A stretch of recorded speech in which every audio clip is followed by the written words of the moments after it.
I've been watching the Democratic National Convention the last 3 nights, and tonight we had Bill Clinton speaking, and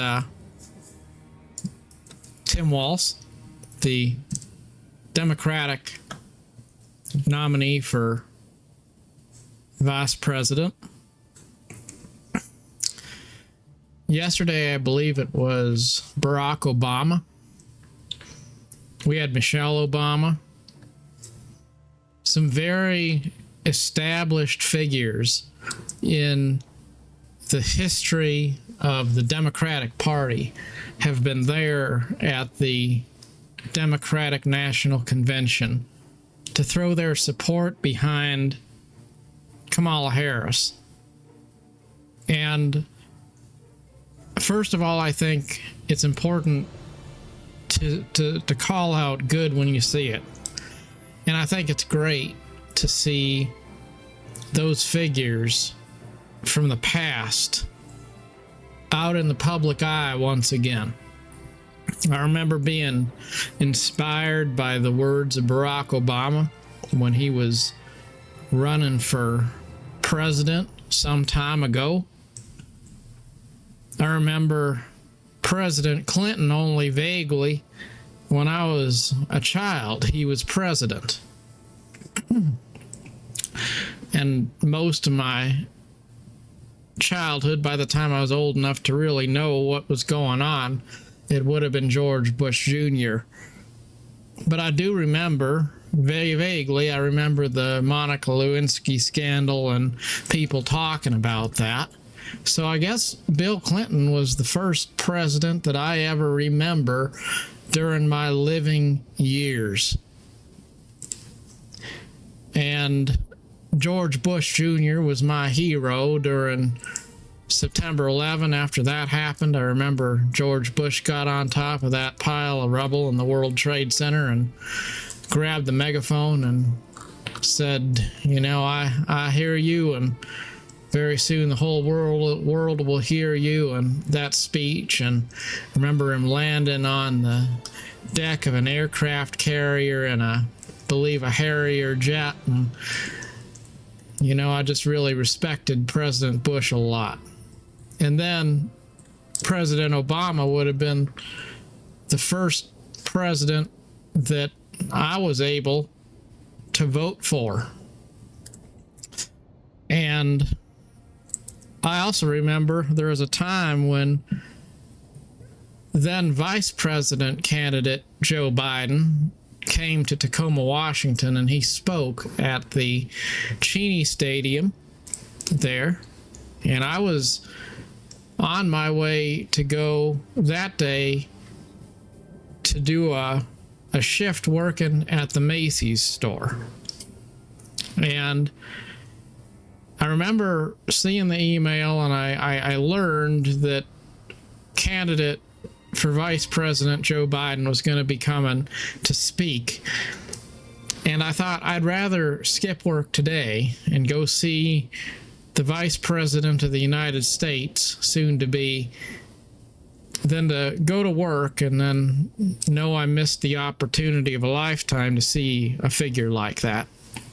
So I went down to the stadium and I stood in line for quite a while. I remember that day, and we went in there and Joe Biden spoke. And when I look back on that time, what I remember most of all is that I don't remember a single thing he said. And I always thought that was a bit peculiar, that I just sort of blotted out all of his words out of my mind. I couldn't remember anything special about what Joe Biden said that day at all. And oddly, I took some pictures of that event as well, but through the years I lost those too, so I don't even have any proof today to show you that I was at that particular meeting quite some time ago. Nevertheless, I was inspired at that time by the remarks of Barack Obama. And my goodness, he was such an eloquent speaker. And he instilled in me a sense of hope, the belief that we could appeal to the better angels of our nature, that we could move into a time that would be better than times past. And whether President Obama delivered on that promise is perhaps debatable. For that matter, whether George Bush Jr. was the hero I thought he was when I was a teenager, that's also debatable. And yet, these figures represented something bigger than any one party. They represented what it means to respect the office of the President of the United States. And that's something that I think we need to remember in these times of general political division, that we should always respect the men and women who have served in the office of the president, whether we agree with them or not. And I think we should be willing to call a spade, and that's to say, when something is wrong, to just call it like it is. And we should also be willing to give praise where it's due, even if it's on the other side. I think the truth is it's quite disingenuous for us to have our old presidents, Obama and Clinton, at the Democratic National Convention in a position to try to advocate and speak and be a voice for our new candidates who are trying to earn the respect of the Democratic Party and the Democratic voters. Because the truth is, there are a lot of Democrats who respect President Clinton and President Obama because of the men that they are and were. And that's a completely separate and different thing from having a sense of confidence in the Harris-Walz campaign. It's totally possible that we as Americans could respect our previous leadership, our presidents from the past, and also not have confidence in the people who are currently running for office to take that position here in our country today. And I think there's something to be said for, if you can't have your own star power, then you go out there and you try to find other people who are more respectable than yourself, and then you try to get them to stand with you, because you don't have the ability to stand on your own. And that, I think, is dishonorable, and it proves that the Democratic Party in its present state today is weakened and, in some ways, probably a bit morally compromised when you compare it to the more moderate and broadly appealing party that it used to be a few years ago. Now, secondly, another thing that's been on my mind as I watch this convention is the whole matter of protests that have been going on outside the DNC in Chicago. And we see police all over the place trying to keep that convention safe, trying to keep protesters out of the meeting. And the truth of the matter is that those people that are in the streets trying to protest are actually, in some manner, liberals themselves. The truth is that those people that are asking for an end to the war in Gaza, the people that are out there making all of that ruckus, they aren't doing that at the Republican National Convention. They aren't conservatives. They aren't the political opposition that is trying to run against the Democratic ticket. And you would think that if there was going to be a protest, it would be the people on the other side of the ticket that would be out there protesting. You'd think it would be the conservatives that would be out there in force showing their opposition for the Democratic Party, but that's not what we're seeing. What we're seeing is the people who, by all measures, ought to be the voting constituency that would be supporting a Democratic ticket. But instead of supporting the Democratic ticket, those liberals are in the streets protesting the closest thing we have to their own movement. And you can say what you wish, but the truth of the matter is that that's a very bad look, and it contributes to the notion that the Democratic Party is, again, as I said, fractured, weak, and contributing more to divide in our nation than to a spirit of wholeness and unity.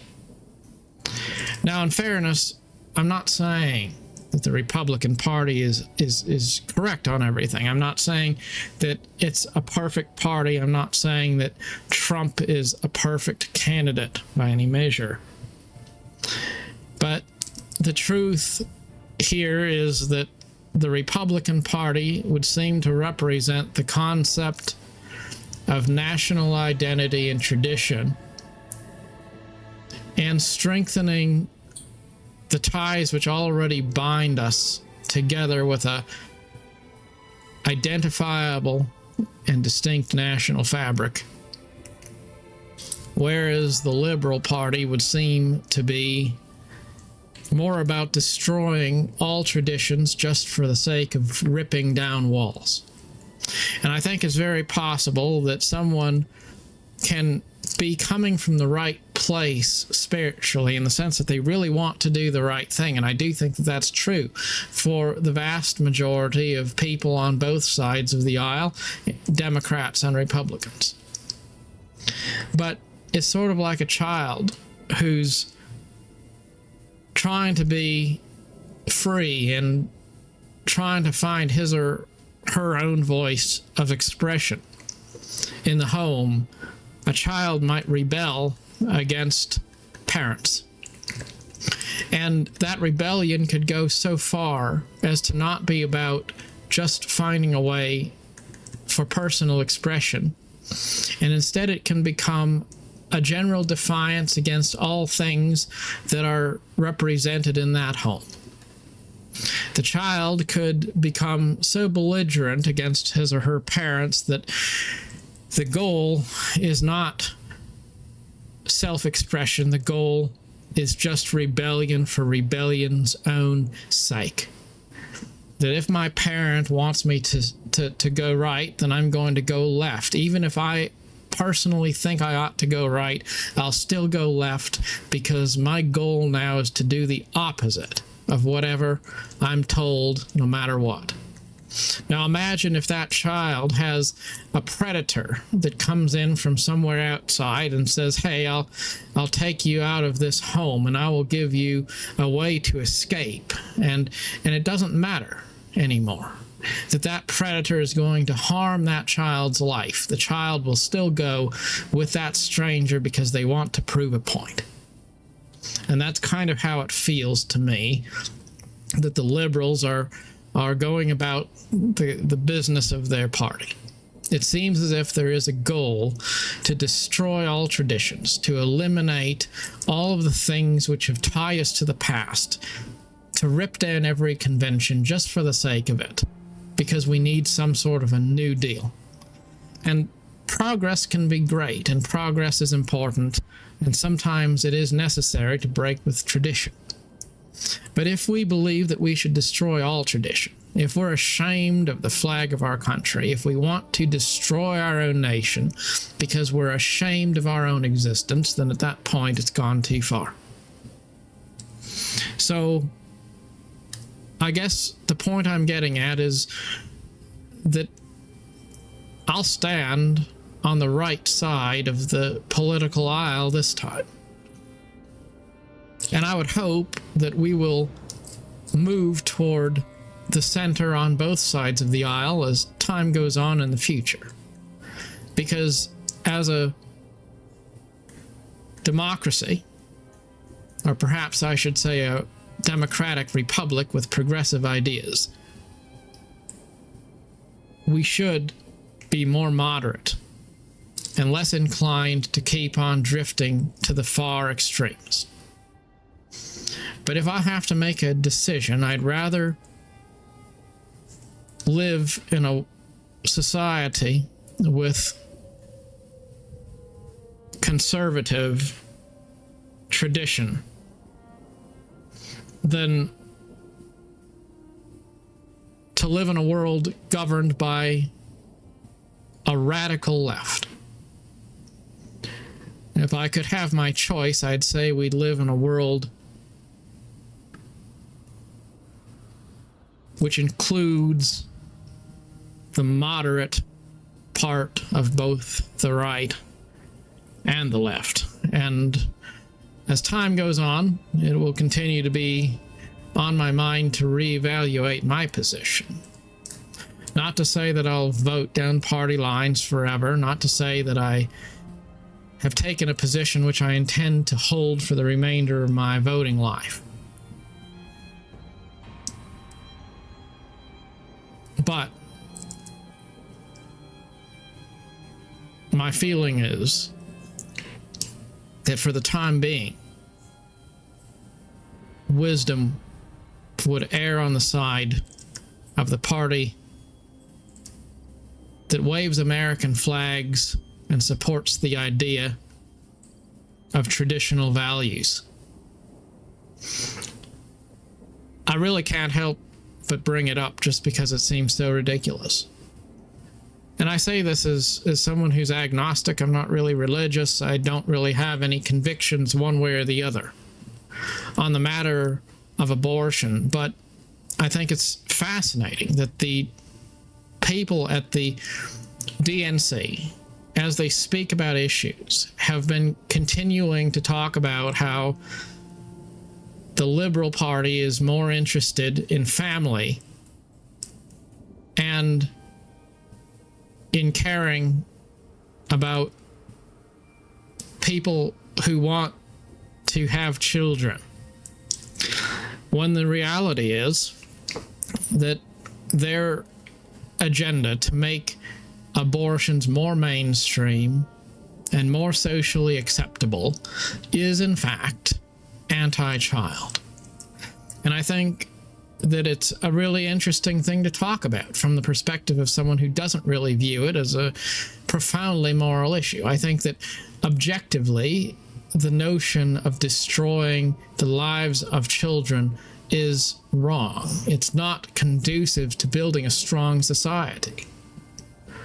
But I'm not going to say it's intrinsically wrong, because I don't necessarily see life through the lens of an absolute black and white. I think that there are a lot of situations where you really can't 100% say what's right and what's wrong, because sometimes maybe you have to do what is generally wrong for the sake of something which is subjectively right.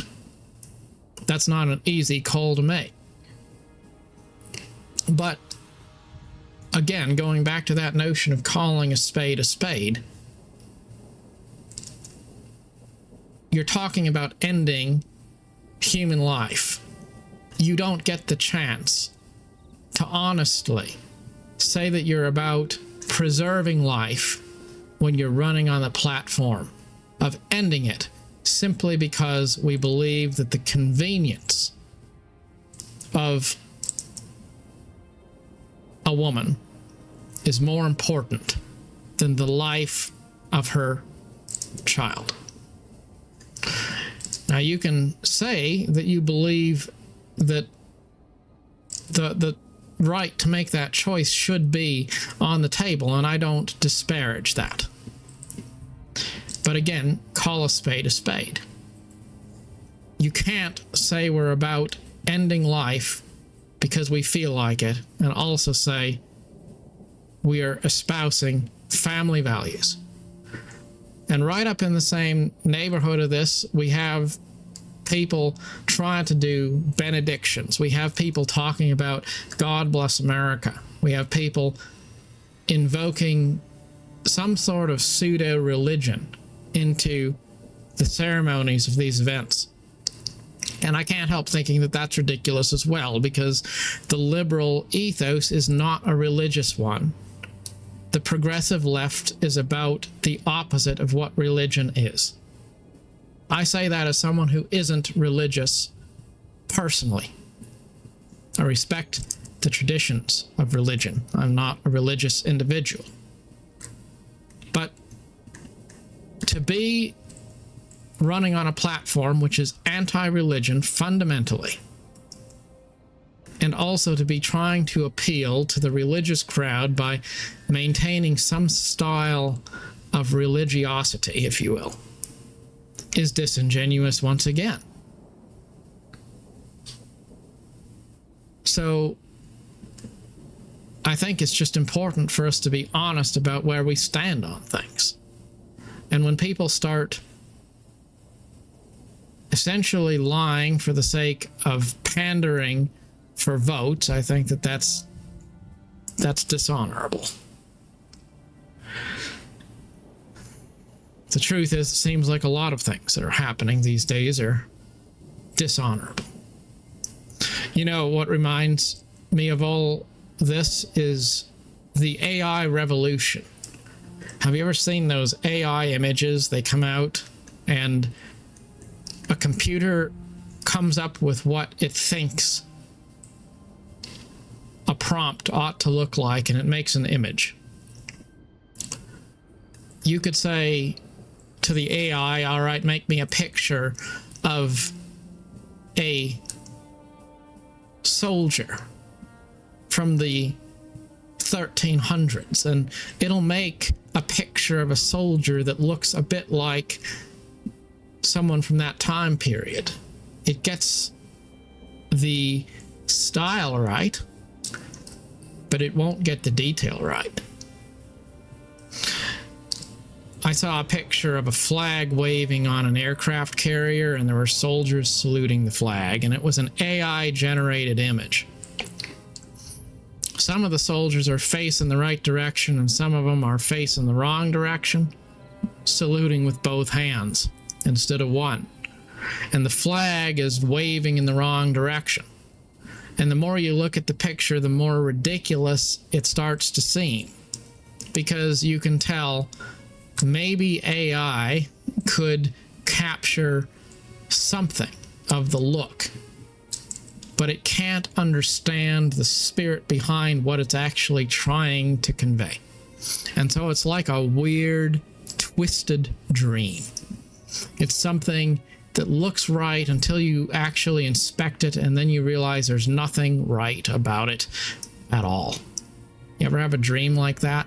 It all makes sense until you try to remember it after you wake up, and you tell somebody about this dream you had, and you start to recount what you saw in the dream, and you realize it's all just total nonsense.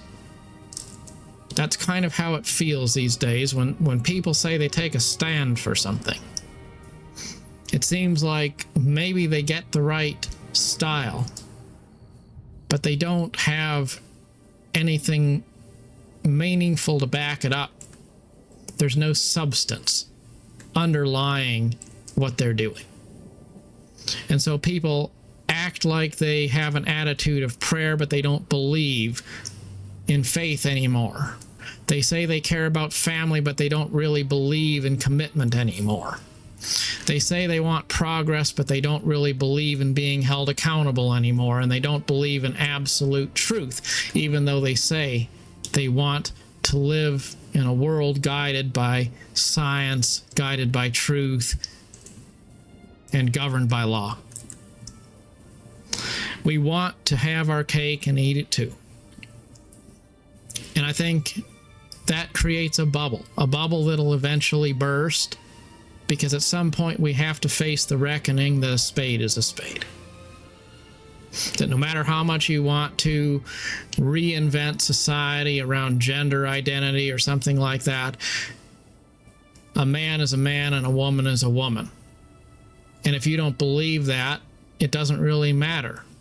You can identify however you wish, but the truth remains unchanged. You see? So, all of that, I'm sure it includes a little bit of opinion from me. And I would encourage anyone to make up their own mind about things, of course. I would close by reiterating what I opened on, and that is, we have the opportunity to see these old figures like Barack Obama, Michelle Obama, Bill Clinton, these figures from our past come up on a stage and say a few words. And we can look at that through the lens of the politics of what's going to happen in November. But I think it's very important to take a moment and instead look at these things with an open mind through the lens not of politics but of respect. To understand that these are people who have helped shape the face of America. They're people who have helped to write pages in history. And whether we agree fully with them or not, we should be honored to be able to bear witness to history with them.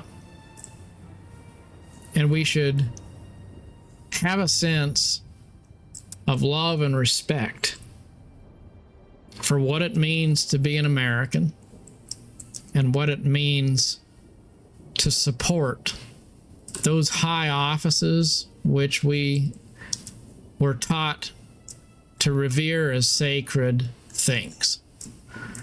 I think one of our major problems is that we don't view anything as sacred anymore. We think it's okay to poke fun at people and undermine people. And everyone has something to say.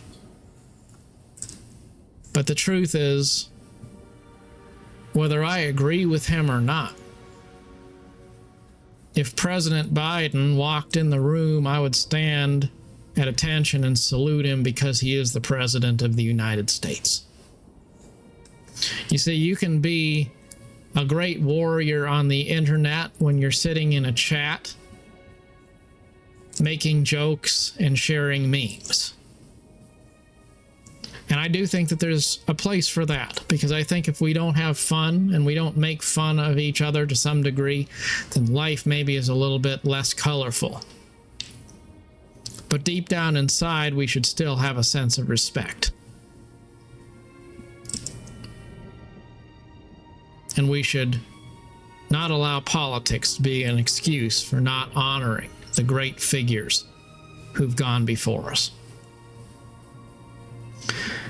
Whatever happens in the election, I also think it's important for us to understand that sometimes things go our way and sometimes they don't. And if I was going to criticize the left for any one particular thing, it's that they always want to say that they support inclusion and they support reaching across the aisle and they want to represent all Americans. And that's a thing that they'll continue to say until it's time to face the reality that someone has disagreed with them. And then suddenly those very people who they said they wanted to represent, they now want to silence. And that is human nature.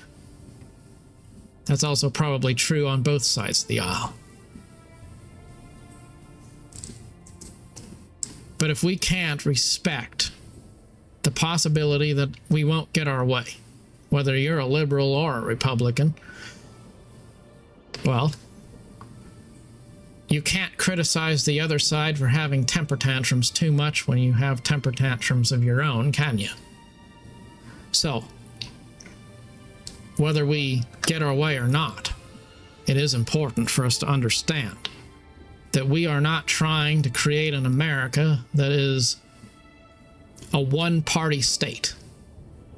And if you have a problem with the other side winning sometimes, then you must believe that only one side should exist. And if that's what you believe, then you are, no matter what side of the table you're on, a threat to the concept of democracy. So be careful before you start to hate the other side for its victories. Take a position, but don't be too sure that you're right. Take a stand. Don't be afraid to speak up. But also, understand your place. A place which should always come from a place of respect. As always, best of luck on your adventure. Thanks for watching. Till next time.